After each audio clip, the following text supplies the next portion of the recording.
I couldn't have been more than about 4 or 5 years old when we went to the zoo. And it was me and mom and dad and my grandma and grandpa. We all went to the zoo.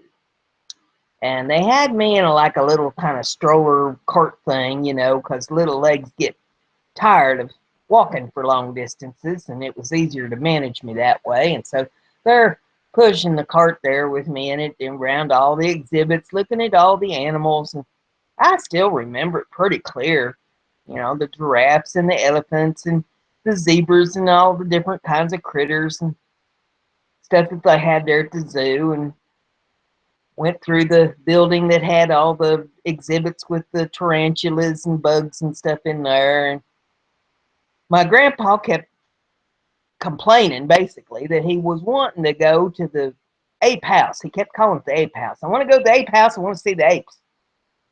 And so finally we got around to getting to the ape house. And my grandpa was a card. And that's where my daddy got it from. And I got it from daddy.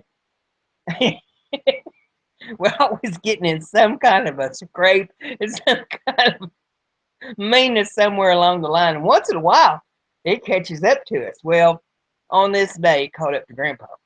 Because we got to the ape house, and back in them days, they didn't have any glass up between the people and the critters. You know, they just had the critters in the cage with the bars, and there was a railing so that you couldn't get up, you know, close to where the cage was. And people had this great big old wide aisleway to walk up and down there in the building looking at the critters and the displays and stuff. Well, Grandpa, in his infinite wisdom, decided that he was going to tease the gorillas and the gorilla display.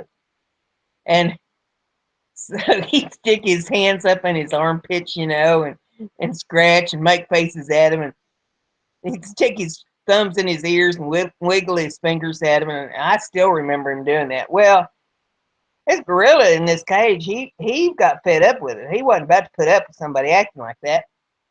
So he reached down and he picked up a big old pile of dew off the floor and flung it at Grandpa, and he hit him.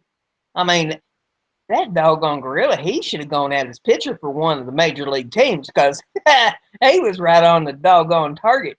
And Grandpa let out with a string of obscenities and turned the air blue. And